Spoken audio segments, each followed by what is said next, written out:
Хорвоо дэлхий өнгөө засаж уран цаг наашлах жилийн энээл үед Америкийн нэгдсэн улсын Вашингтон хотноос өндөрлөх Монгол улсын элчин сайдын яаман дээр уламжлал болон зохион байгуулагддаг нэгэн чухал арга хэмжээг сурвалжлан үзэгч түмэндээ нэвтрүүлэг бэлтгэн хүргэхээр NTV телевизийн баг Америкийн нэгдсэн улсыг зорьсон юм. Босог өндөртэй тухайн арга хэмжээг чухам яагаад чухал хэмээн тодтогсны учир гэвэл олон улсын Монгол судлалын анх дугаар баг хурал нэртэйгээр анх 2007 онд Америкийн нэгдсэн улс дахь Монгол соёлын төвөөс элчин сайдын яамтай хамтран зохион байгуулж ирсэн энэхүү баг хурлаа Монгол судлаачдыг гадаадаас болон дотоодоос шинээр нээн илрүүлэх Монголын түүх шашин соёл уламжлалын судлалыг олон улсад шин төвшөнд гаргах зорилготойгоор анх санаачлан зохион байгуулж ирсэн юм. Энэ жил 8 дахь удаага зохион байгуулагдаж байгаа тус баг хурлыг зохион байгуулдаг Монгол соёлын төвийн үйл ажиллагааны талаар тухайн төвийг үүсгэн байгуулагчийн яриаг та бүхэндээ одоо хүргэе.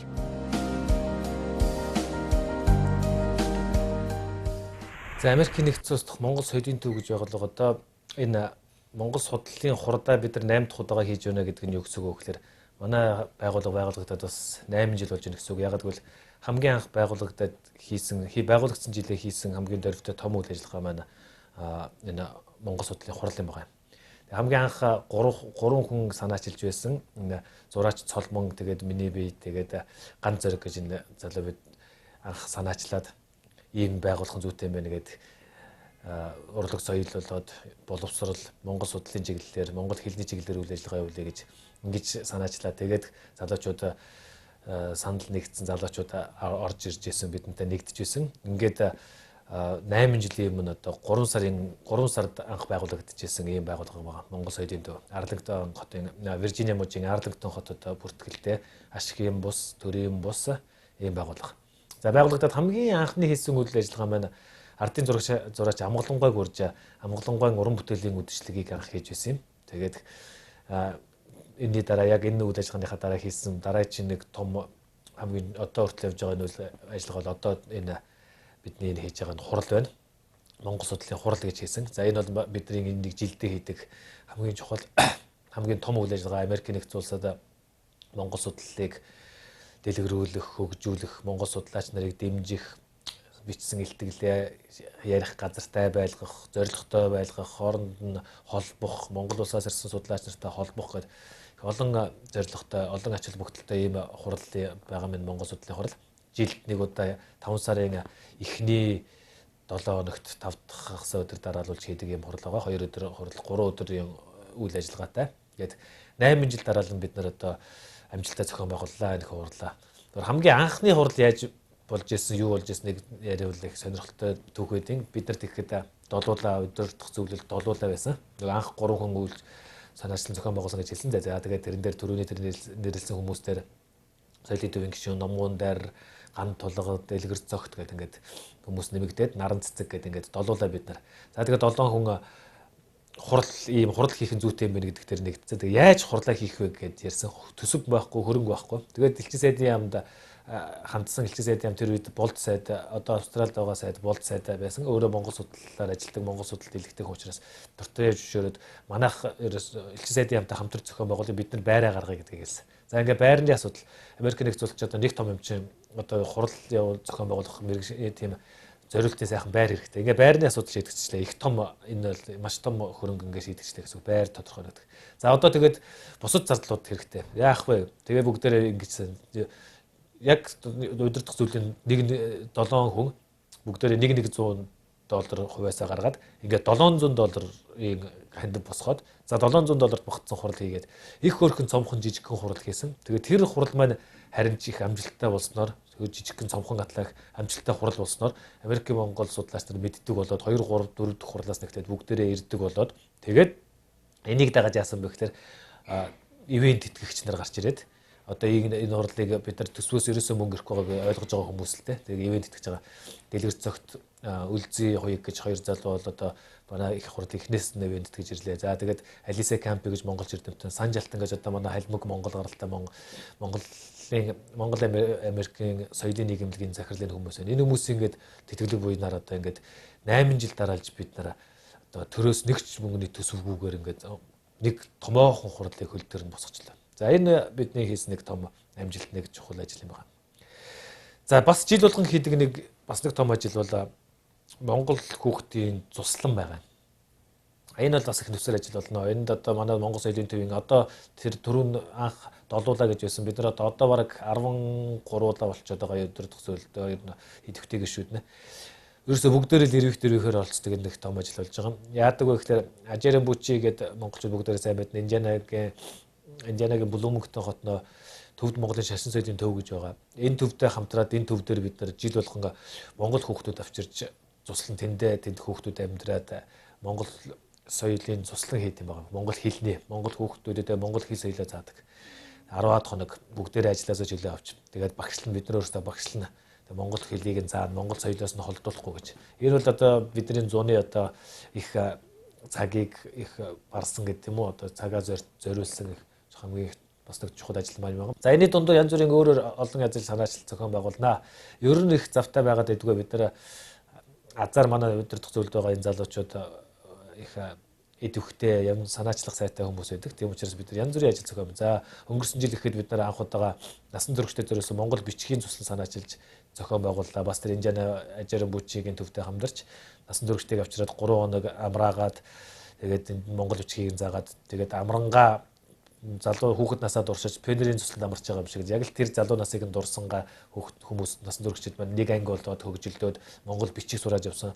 Монгол бичиг сураад Индиана, Иллиной, Мэриленд, Виржинийг одоо олон мужаар тарна гэдэг чинь тэнд амьдарч байгаа хүмүүс Монгол бичиг одоо соёлын цог болж ийш тийш ингэж өсөрч байна л гэсэн үг л дээ. Ингээд нэг ч гэсэн Монгол бичиг мэддэг хүн нэг мужид очно гэдэг бол ингээд эхэлж байгаа юм байна. Монгол соёлыг Монгол бичгийг сурталчлах үйл ажиллагаанд. За нэг чухал ажил нь Монгол судлалын цуврал лекц гэж Монгол судлалыг Америк нэгдсэн улсад хөгжүүлэх гэж бас хичээж байгаа учраас манай үйл ажиллагааны нэг чухал хэсэг л Монгол судлал учраас Монгол судлалын цуврал лекц гэж одоо 30-аад цуврал лекц явуулсан байгаа.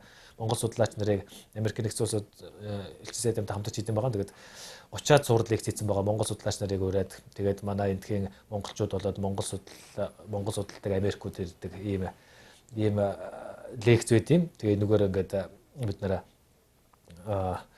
Монгол яг тухайн чиглэлээр нэлээд нэрд гарчихсан бас өөрийгөө хүлээн зөвшөөрүүлж гисэн ийм эрдэмтдийг урьж энэ Монгол судлалын цуврал лекцээр оруулалт юм байна. Вашингтоны монголчуудын хөлбөмбөгийн лиг гэж байдаг. Тэрийг чинь бас тэр үйл ажиллагааг бид нар бас дэмжин монголчууд энэ чинь хөлбөмбөгөөр бас өрсөлдөд дуртай спортоор чөлөө цагаа зөв болсон өнгөрөх чинь бас нэг чухал юм. Тийм учраас Монгол соёлын төв нэг багийг ивент итгэдэг. Монгол соёлын төв гэсэн нэртэй баг байгаа. Хөлөөтэй хөлбөмбөгийн баг байгаа. Энэ баг маань сая цомын хамгийн сүүл цомын авраг болоод л ингээд л явж байна. Америкийн монголчуудын том тэмцээнд ч гэсэн одоо оролцсон. Тэрэн ч бас идэвхтэй бид нар оролцсон. За бас нэг үйл ажиллагаа бол Монголын цаг гэж Америкт Монголд байж байгаад ирсэн Америкчууд яг Монгол судлаачид гэхээсээ илүү яг энэ бидний явуулаад байгаа Монгол судлалын хуралтай холбоотой үйл ажиллагаанууд Монгол судлаачтай зориулсан үйл ажиллагаа болоод байгаа юм л да. Тэгээ Монгол судлаач биш зүгээр одоо ялангуяа их тайвны корпусоор Монголд байж байгаад ирсэн ч юм уу зүгээр Монголд жуулчлаад ирсэн ч юм уу тэгээд Монгол хүндтэй гэрэлжсэн тийм хүмүүс ч юм уу Монголыг сонирхдаг. Гэхдээ яг судалгааны хэмжээнд биш зүгээр Монголыг сонирхдаг тийм хүмүүс их олон байдаг. Тэр хүмүүсийг Монголыг сонирхлыг нь хадгалах үүднээс бид нар Монголын цаг гэдэг үйл ажиллагаа явуулдаг. Энэ дээр яадаг вэ гэхээр Монголыг сонирхдаг бүх зөвхөн судлаач биш бүх монголчуудын Америкуудыг ураад тэгээд Монгол хоолтой, монголоор сайхан ярьдаг тэгээд янз бүрийн үйл ажиллагаа танилцуулсан. Жишээлбэл нэг удаа бид нар чинь Монгол хувцас танилцуулж байгаа. Нэг удаа Монгол хоол яаж хийдгийг гэдэг юм. Иймэрхүү тодорхой чиглэлтэйгээр Монголын цаг гэдэг үйл ажиллагаа бас бид нар бас хийдэг. Энэ дээр Америкчууд маань их оролцох их дуртай. Монголд байж байгаадаас Америкууд бол ялангуяа Монголоо эргэж дурсаад бид нартай хамт энэ үйл ажиллагаанд оролцох их дуртай байдаг.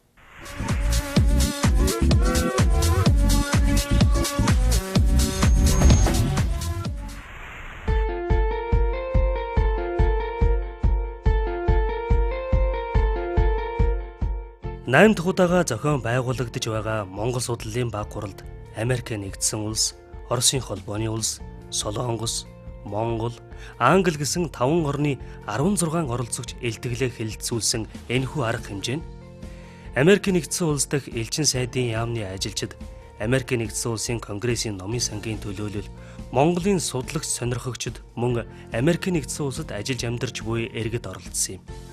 Тус баг хурлыг нээж Америк нэгдсэн улс дахь Монгол улсыг төлөөлж суугаа онц бөгөөд бүрэн эрэхэд элчин сайд Булгаагийн алтан гэрэл нээж үг хэллээ. Вашингтон хотод уламжил болон зохиогддог Монгол соёлын төв элчин сайдын хамтран Монгол судлалын асуудлаар зохион байгуулдаг уламжилт баг хурал 8 дахь жилдээ болж байна. Би энэ баг хурлын ажиллагаанд 2 дахь жилдээ орж байгаа. Өнгөрсөн жил элчин сайдаар томилогдоод ирснийхаа дараа анхны 7 дугаар баг хуралд орж ирсэн. Тэгээд өнөөдөр 2 дугаар хуралд нь орж байгаад бас их баяртай байна. Монгол улсын засгийн газраас одоо үе үеийн засгийн газрын хөтөлбөрт ер нь шинжлэлийн засгийн газрын хөтөлбөрт мөн урд өмнөх засгийн газрын хөтөлбөрийн адил Монгол судлалыг гадаад байгаа Монгол судлалыг дэмжих тухай заалтууд орсон байгаа. Тэгээд дээр нь дэмжихэд Монголын үндэсний аюулгүй байдлын үзэл баримталд бол Монгол судлалыг дэмжих, хөгжүүлэх талаар их тодорхой заалтууд байдаг. Тэгэхээр энэ тодорхой заалтуудыг бас гадаад байгаа Монгол судлалыг дэмжих асуудлаар бол бас тэр бүр тодорхой ажил бол бодит ажил засгийн газрын зүгээс арга хэмжээ бол нэг их авагдаж ирээгүй байсан. Тэгээ өнгөрсөн жил бол одоо сангуудын тухай хуульд бол өөрчлөлт оруулсан 6 сард. Тэгээ энэ сангуудын тухай хуульд бол ямар өөрчлөлт оруулсан гэвэл энэ хуульд Монгол судлалын санг бол нэмж оруулсан. Тэгэхээр Монгол судлалын сангийн тухай одоо энэ сангуудын тухай хуульд одоо нэмж оруулснараа ямар ач холбогдолтой гэвэл Монгол судлалын сан өөрөө гадаад байгаа Монгол судлалыг дэмжих зорилготой бөгөөд тэгээд санд бол улсын төсвөөс тодорхой хэмжээний мөнгө бол төлөвлөгдөж тэр төлөвлөсөн мөнгийг сан бол яах ёстой. Монгол гадаад байгаа Монгол судлалыг дэмжихэд төрлүүрийн арга хэмжээ зохион байгуулахад нь одоо хэрэглэх ёстой юм байна. Та нөхдийн одоо энэ 2 өдрийн хурлын ажиллагаанд их амжилт хүсье. Тэгээд үнэндээ бол одоо энэ зарим нэг холоос ирсэн байгаа юм. Шин сэтгэлээ гаргаж энэ хуралд ирж бэлтгэл тавьж саналуулаа илэрхийлэх гэж ирсэн бүх судлаачид эрдэмтэд бол дахин талархлаа илэрхийлье. Тэгээд энэ Монгол судлалыг хөгжүүлэх одоо та бүхний бидний энэ чухал гэгэн арын үйлсэд одоо их амжилт хүсье. Хурлын үйл ажиллагаанд амжилт хүсье. Их баярлалаа.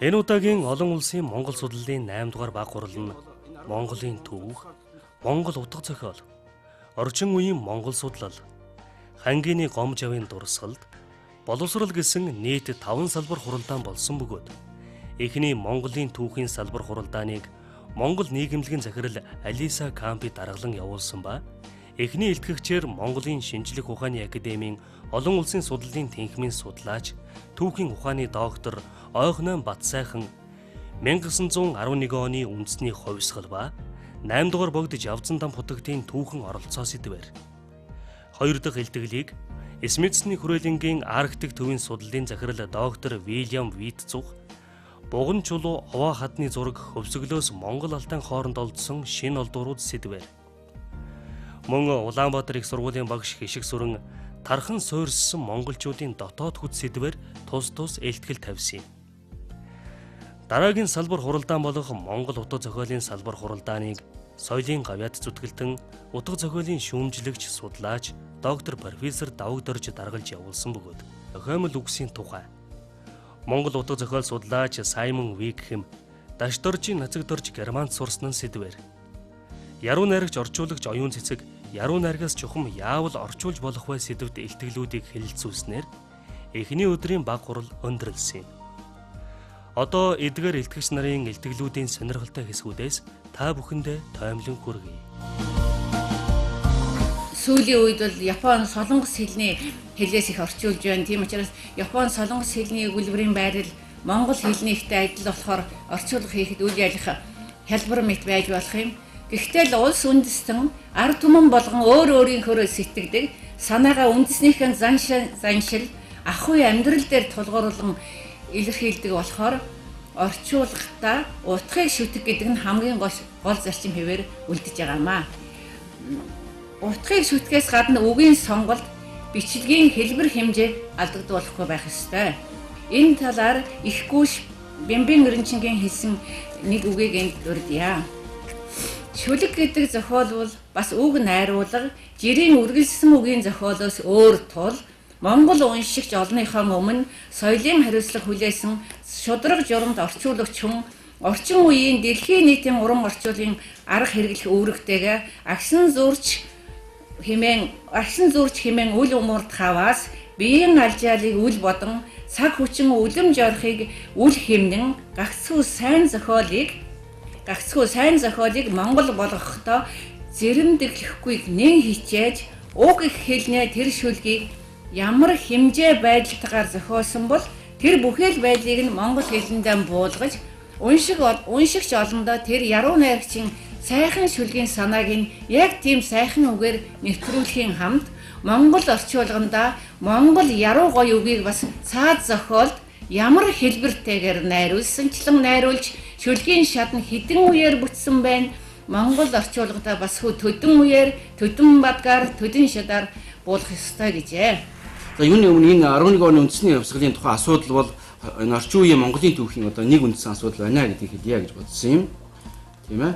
За тэгээд энэ 12 дугаар сарын 29 гэдэг өдөр чинь чухам ямар үйл явдал болсон бэ гэдэг талаар ингээд орчхон зүйл ярий.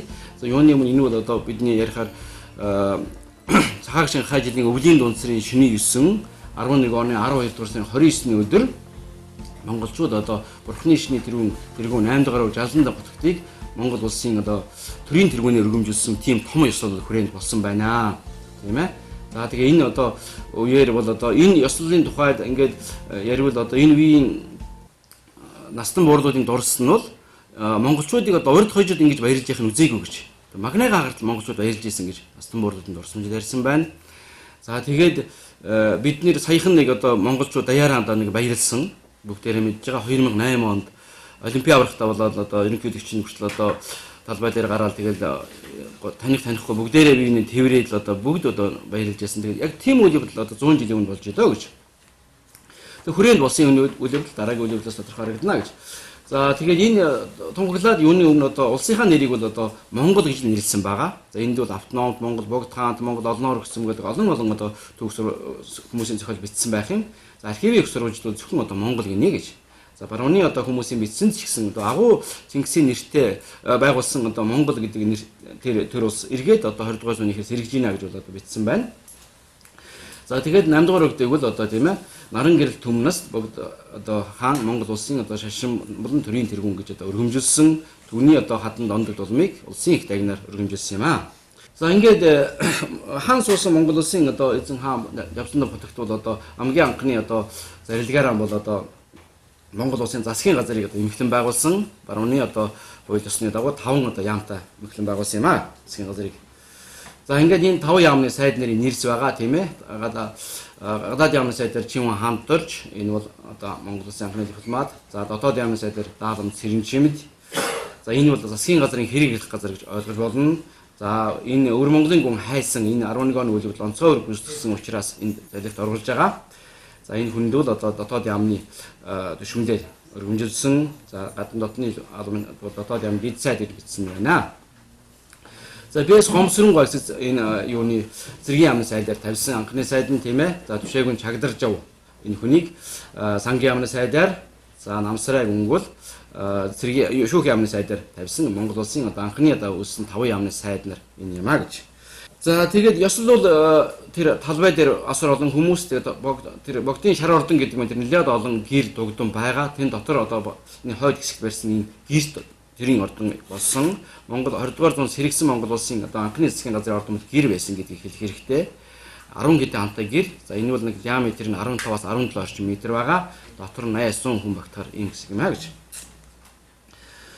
За Максар хурцын бичсэн тухай бас энэ түүхэнд байна. Одоо энэ үйл явдал хэрхэн болсон тухай, богдод юу өргөсөн, алтан өргөмжил, алтан тамга, тэгээд хаш тамга ингээд олон зүйл. За дээр нь одоо 9 цагааны бэлэг гэдэг одоо уламжилт Монголын одоо тэрийн уламжлалыг одоо бэлэгдэж 9 цагааны бэлэг тийм ээ. За энэ бол одоо 8 одоо шарга морь нэг тийм ээ. Ингээд олон зүйлийг өргөжсэн тухай бол бичсэн байна. За тэгэхээр 20 дугаар зууны Монголын түүх тийм ээ, орчин үеийн Монголын түүхийн одоо тухайн асуудлыг би судалтай 20 дугаар зууны их үе 1911 он монголчууд манжаас салсан үе, энэ салсан үеийн оргил болох 1911 оны үндэсний хувьсгал энэ хэдийд гарав түүний үр дүн, түүний одоо гол үлдэгч богдынтай холбоотой судалгаа би хийх юм аа. Энэ талаар одоо энэ оролцоо ярьлаа. За бид монголчууд маань одоо бас мэддэг болж байгаа жил бүрийн 12 дугаар сарын 29-ны өдөр тийм ээ. Тусгаар тогтнолын өдөр тэмдэглэдэг тийм ээ. Одоо үндэсний баярын өдөр тэмдэглэдэг амар талын өдөр болсон. За тэгээ энэ ягаад юм учиртай болов гэхээр 100 гаруй жилийн өмнө үе 1911 оны 12 дугаар сарын 29-нд монголчууд манжаас салж тусгаар тогтнол төр болсон сэргээсэ тийм ээ. За үүний учир хойм мөнхний ярил дэлхийн газрын зураг дээр 200 жил Монгол гэсэн нэртэй бас алга болсон байна. Дахиад сэргсэн энэ нөгөө агуйзэн жингсэн хэрэгжилжсэн Монгол гэсэн нэртэй бас бий болсон эргэж сэргсэн энэ үе бол яхахгүй 1911 оны 12 дугаар сарын 29 юм а гэж. Өөрөөр хэлбэл орчин үеийн Монголын одоо түүхийн эхлэл энэ байна гэж үзэж байгаа. За энд одоо олон учир шалтгаан мэдээж байгаа. Нийт олон монголчууд, Монгол олон оогтууд тийм ээ. Халах Монгол, өвөр Монгол, Урианхай, Бараг гэдэг олон монголчуудын одоо хүчээр хамтарсан хүчээр нэгдэж нэг зорилгын төлөө нэг одоо Монгол улсын голомтыг монголчууд сэргээхийн төлөө тэмцсэн юм а гэж. За нэг нөгөө талаас гэвэл монголчууд бүгдээрээ бурхны шинтэй болсон байсан. Тийм учраас бурхны шин бол энэ одоо монголчуудыг нэгтгэхний хүчин зүйл болж байсан гэдгийг хэлэх хэрэгтэй баг. За тийм учраас монголчуудын одоо бурхны шинийг тэргүүн богдын үр өргөл тийм ээ онцгой байсан гэдгийг хэлэх хэрэгтэй баг. Ийм ч учраас богд маань одоо бас өөрөө одоо төвд гаралтай хүнжгэлсэн 5 настай Монгол ирснээс хойш өрн одоо Монголын соёл уламжлалыг одоо өөртөө шингээж Монгол болсон байсан. За тэгээд одоо маш эрдэм номтой хүн байсан. За 11 оны Монголын үндэсний хувьсгалыг удирдах амжилтанд хүргэсэн ийм учиртай ийм хүн юм аа. Хамгийн эхний одоо удаад хэлэлцсэн энэ салбар хуралдаан дээр бол түүхч Бат сайхны хийсэн илтгэл ер нь энэ салбар хуралдааны илтгэл бол маш их сонирхолтой санагдсан. Тэр доктор Уильям Авгаан тавьсан одоо Монголын хөвсгөлөөс Алтай нуруу хүртэлх одоо тэр дагуух чулууны өв соёл дурсгалын асуудал гэсэн илтгэл гэх мэтчлэн.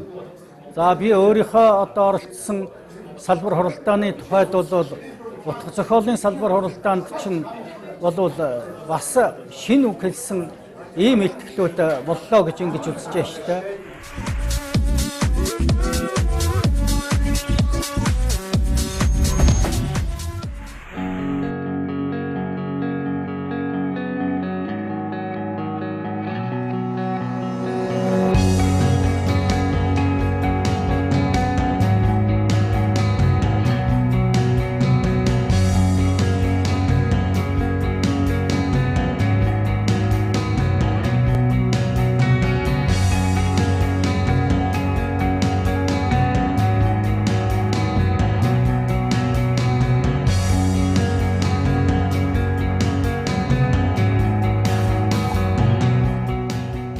Жил бүр зохион байгуулагддаг олон улсын Монгол судлалын баг хурлын нэгэн чимэг болсон арга хэмжээ бол тухайн жилийн баг хуралд оролцогч илтгэгчдийг Вашингтон хотноо байдаг Конгрессийн номын сангаар аялуулах юм.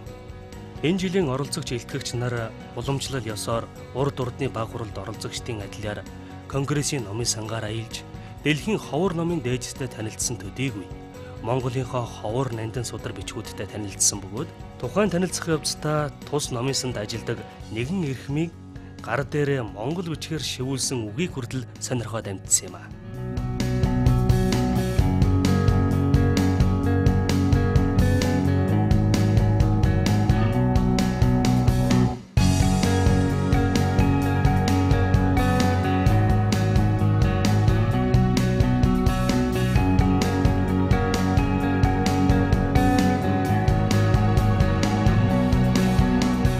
Mongolian collection at the Library of Congress. Бидэнд монгол хэл дээрх 6000 гаруй номын цуглуулга байдаг. 1600 гаруй нь түүхэн зохиол байгаа бол 2000 гаруй нь бусад төрлийн ном байдаг. Бүртгэлийн картаараа хинч манахаас эдгээр номнуудыг унших боломжтой. Манайх дээр ирээд карт нийлүүлж болно. Логцэг Go сайтаас манай каталогуудыг үзэх боломжтой. Эндээс монгол хэл дээрх өөрийн хүссэн номоо хайж олж болохоос гадна төрөл зүйлээр нь ангилж үзэж болно. Бидэнд мөн номын хавсралтууд бий. Эндээс мөн хайлт хийж болох юм а. Ойролцоогоор 600 гаруй хуучин монгол хэл дээрх түүх хэл шинжилгээний номнууд байна. Их сонирхолтой номнууд л та. Гэхдээ эдгээр номнууд каталог дээр байхгүй ч гэсэн манай дээр ирээд уншиж болно шүү. Манай конгрессийн номын сангаараа зочилж манай номнуудыг уншиж сонирхорой гэж хүсэх байна. Ойролцоогоор 13,000 гаруй цуврал бүтээл байгаагаас гадна 4,000 гаруй ховор ном зохиол бий. Эдгээр номнууд бүгд манай каталогт багтсан байна.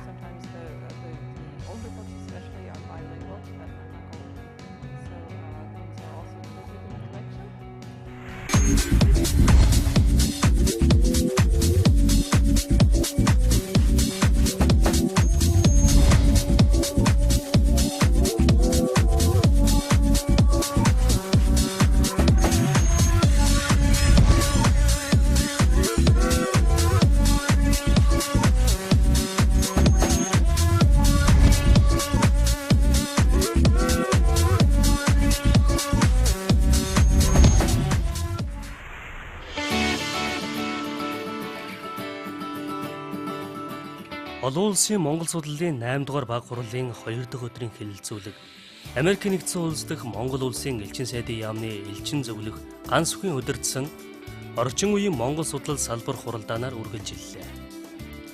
Тус салбар хуралдаанд хараад бус судалгааны төвийн судлаач Эрдэнэ 2008 оны 7 дугаар сарын 1-ний үйл явдал хийх социологийн шинжилгээ сэдвээр мөн Оросын холбооны улсын шүүгчний нэрэмжит Алтай боловсролын академийн судлаач Михаил Виласов өсвөр үеийнхний амьдралыг үзэх үнэт зүйлсийн тухай илтгэлээ тавилаа. Тэрээр энэхүү илтгэлээ Ховд их сургуулийн гадаад хэл соёлын сургуулийн захирал Одон Чимэг, Оросын холбооны улсын шүүгчний нэрэмжит Алтай боловсролын академийн судлаач Александр Беспалов нартай хамтран бэлтгэжээ. Ховским государственным университетом ведутся уже несколько лет. Ховд аймгийн их сургуультай хамтран хийсэн судалгаа маань нэлээд удаан үргэлжилж байна. Бид үргэлж Монголын анд нөхдөөсөө дэмжлэг туслалцаа авч хамтран ажилладаг л да. Тийм ч болохоор судалгаа маань үр дүн чанартай гардаг юм. Бид Монголын баруун аймагуд болох Ховд, Баян Үлгийн аймагуудад судалгаа явуулсан. Хэдийгээр хоёр өөр ахуй боловч казак сурагч, монгол сурагчдыг харьцуулж судалсан юм л да. Тэдний амьдралыг үзэх үзэл үнэт зүйлс нь юу болох, хэрхэн төлөвшиж, ёс зүйд нь мөн ахуйд нь хэрхэн нөлөөлж байгааг судлах байлаа. Энэ судалгаа цаашид 2 жилийн хугацаанд үргэлжлэх болно. Бид Оросын казакууд алтайчуудын өсвөр насныхны амьдралыг үзэх үзэл, үнэт зүйлс, төлөвшлийг судалсны эцэст харьцуулсан үр дүнг гаргах болно. Монгол эрдэмтэд судалгааны явц үр дүн зэргийн утгыг алдагдуулгүйгээр бидэнд ойлгуулж орчуулж байгаа нь бидний хамтын ажиллагааны нэг давуу тал болж байгаа юм. Судалгааны үр дүнгийн хүрээнд уулзалт семинар зохион байгуулж байгаа л да. Хамгийн гол нь аймгийн удирдлага, төрийн дэмжлэг маш чухал юм. Мы проведем сравнительный анализ.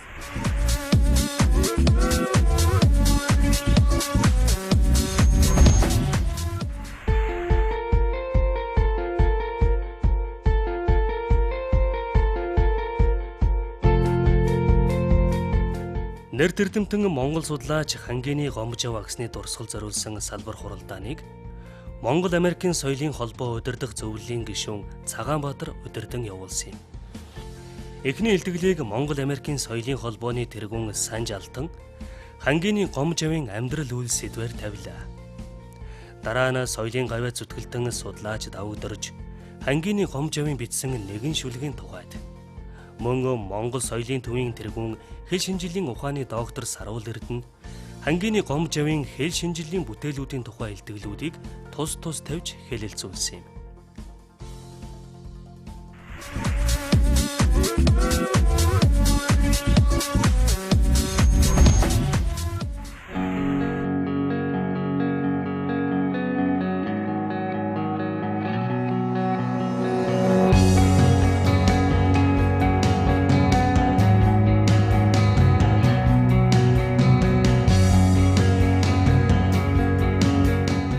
Олон улсын Монгол судлалын 8 дугаар баг хурал нь сүүлийн салбар хуралдаан болох боловсролын салбар хуралдааныг Монголын шинжлэх ухааны академийн олон улсын судлалын хүрээлэнгийн судлаач Батсайхан удирдах явуулсан ба эхний илтгэлийг хараат бус судалгааны төвийн судлаач Мөнхбат төрөөс үзүүлж буй санхүүгийн дэмжлэг оюутны сурах идэвхт нөлөөлөх нь боловсролын хүрээлэнгийн эрдэм шинжилгээний ажилтан Монгол хатан 5 настай хүүхдийн сургуульд бэлтгэгдсэн байдлын харьцуулсан судалгаа мөн Монголын бурхан шашны төв гандан тэгжлийн хийдийн лам лувсан жамцын гэвш Афган дандрал хаарамбын Монгол төвдийн хэл соёлд оруулсан хувь нэмэр илтгэлүүдийг хэлэлцэж 2 өдрийн хурлын үйл ажиллагаа өндөрлсөн юм. Энэ удаагийн баг хурлын бүх илтгэлүүдийг Америкийн нэгдсэн улс дахь Human TV бүрэн эрхээр нь бичиж авсан төдийгүй Монгол соёлын төвөөс тохимол болгон хэвлэхээр болсон юм.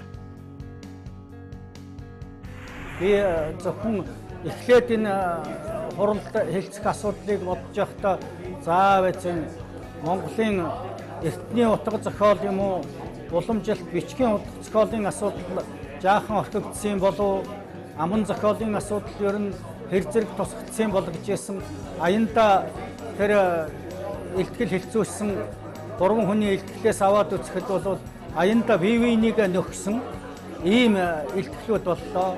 Жишээ нь одоо доктор Саймоны энэ хуралд илтгэсэн нацгтөржийн одоо тухай шин сэргээг мэдээлэлтэй энэ илтгэл бол миний анхаарлыг маш их татсан. Бид нар бол зөвхөн одоо энэ Монголын уран зохиолд нэг тийм шин урсгалч гэмээр юм уу 20 дугаар зууны уран зохиолын тухайд шүү дээ. Энийг авч үзэхдээ 1990-ад оноос эхэлж яриад байдаг бол эн чинь бүр 20 хэдэн оны сүүлээ 30-ад оны эхэнд одоо Дашторжийн нацагдорж Донорвын намдаг Наваин Дунгаа гэдэг тэр үеийн одоо шин цагийн сэхэтнүүд өрн дахин болон Европын тэр урлаг соёлын шилдэг бүтээлээс тусгаж аваад өөрийнхөө зохиолд бас хэрэглэж туршсан юм байна. Энэ нь Монголын утга зохиолд өөрийн өвөрмөц ийм байсаар буусан байна гэдэг ийм бодол төрсөн. Энэ утгаараа би өчигдөр утга зохиолын салбар хуралдааны дүгнж хэлэхдээ юу гэсэн хтэй зэрэг ерөөсөө Монголын уран зохиолын 20 дугаар зууны уран зохиолын тэр шинжилсэн энэ асуудлын тухай ярихдаа бүр 60 жил урагшаага явах ийм хэрэгтэй болцсон юм байна. Тэр үеэс эхэлж ярмаар юм байна гэдэг ийм бодол төрснөө хэлсэн шүү.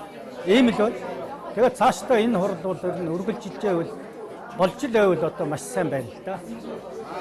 Америк дэх Монгол судал бол гадаад байгаа Монгол судлалын хамгийн чухал хэсгийн нэг байгаа. Ялангуяа Индианагийн их сургуулийн дэргэдэх Монгол судал бол их чухал ажил бүтэлтэй 62 онд энд анх удаага Монгол судлалын танхим нэгдэж ажилласан. Тэгэхээр Индианагийн их сургуулийн дэргэдэг Монгол судал бол одоо бакалаврын зэрэг, мастерын одоо зэрэг, юуны дэд докторийн зэрэг одоо олгодог, ижүүрийн сургалт явуулдаг юм Монгол судал байгаа. Тэгэхээр энэ судлалыг одоо дэмжихэд бид их анхаарах хэрэгтэй гэж үзэж байгаа. За манай жилээр уламж зохион байгуулагддаг олон улсын Монгол судлалын хурал 8 дахь удаа амжилттай болж өнгөрлөө.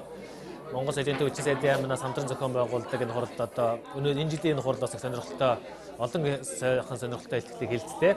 Нийт илтгэлүүдийг 5 салбар хуралдаанаар бид нар авч хэлсэн. Түүх, орчин цагийн Монголын нийгэм, утга зохиол, Монголын боловсрол гэсэн дөрвөн салбар хуралдаанаас гадна бас энэ жилийн нэг онцлог нь Индианагийн их сургууль Монгол судлалыг үндэслэн байгуулагчдын нэг ерөөсөө Монгол Америкийн нэгдсэн улсын хооронд харилцаа тогтооход их чухал үүрэг гүйцэтгэсэн нэрт монгол эрдэмтэн хангины гомжуугаар зориулсан тусгай салбар хуралдаан. Ингээд нийтдээ 5 салбар хуралдаанаар 16 нэлтгэлийг авч хэлсэн. Тэгээд сонирхолтой энэ жилийн хувьд өрмөцсөнд юу өрмөцсөн бэ гэхээр бид нар түүх утга зохиол гэсэн Монгол судлалын одоо уламжлалт гэж хэлгүүд. Уламжлалт тийм сэдвүүд салбар хуралдаануудад анхаарлаа хандуулснаас гадна Монголын орчин цагийн нийгэм боловсролын талаар тусгай 2 салбар хуралдаан явуулсан. Бид нар одоо үүнийг юу гэж үзсэн бэ гэхээр ялангуяа энэ Америк нэгдсэн улсад болж байгаа хуралдаан учраас Америк хүмүүс Монголыг сонирхож байгаа Америкчууд энэ хүмүүст одоо Монголын нийгмийн талаар Монголын боловсролын талаар Монгол судлаач нар маань өөрсдөө ямар дүгнэлттэй байдаг вэ гэдгийг үзүүлэх нэг чухал одоо хамгийн чухал мэдээллийг их сурвалж болж байгаа юм. Тийм учраас ийм тусгай 2 салбар хуралдаа хийсэн. За бас олон улсаас сонирхолтой илтгэгчнэр ирж илтгэл тавилаа. Оросын албаны улсаас бүр шөгшөний нэрэмжтэй академи Бискотоос 2 судлаач, Монгол судлаач Ласов, Бисбалов гэж 2 эрдэмтэн ирж илтгэл тавилаа. Бас нэг сайн одоо хурлын чанарт их сайн нөлөөлсөн зүйл маань одоо Монгол улсаас ирж оролцож байгаа эрдэмтэн судлаач нар маань бас өөрийнхөө салбарт дуугаа хүргэсэн хийж бүтээсэн одоо нэр нөлөөтэй эрдэмтэд байсан жишээлбэл түүхийн хуралдаан дээр одоо Богд хааны судлалаар одоо судалгаагаараа төрийн шагналд хүртсэн манай Богд хааны судлалын одоо гол эрдэмтэн 8 дугаар богд замдыг тусгаалan судалсан эрдэмтэн Оохнон Бацаахан доктор илтгэл тавилаа. Утга зохиолын салбар хуралдаан дээр гिचил одоо утга зохиол судлаач их сургуульд олон жил багшилсан доктор профессор Давгдор жогш Чойсрынгийн Давгдор жогш илтгэл тавилаа. За тэгээд бас Солонгос улсын Монгол судлаач Сүнмийн Юун, за Их Британий Монгол судлаач Монголын утга зохиолыг англи хэлэнд орчуулах талаар хамгийн гол судалгаа хийж байгаа Саймон Викхэм Смит гэх мэтлэн одоо ингээд олон өөр улсын бас совхон салбартаа их хувь нэмэр оруулсан юм судлаачид оролцсноороо манай энэ удаагийн хурлаа их амжилттай, сонирхолтой, сайхан болж өнгөрлөө.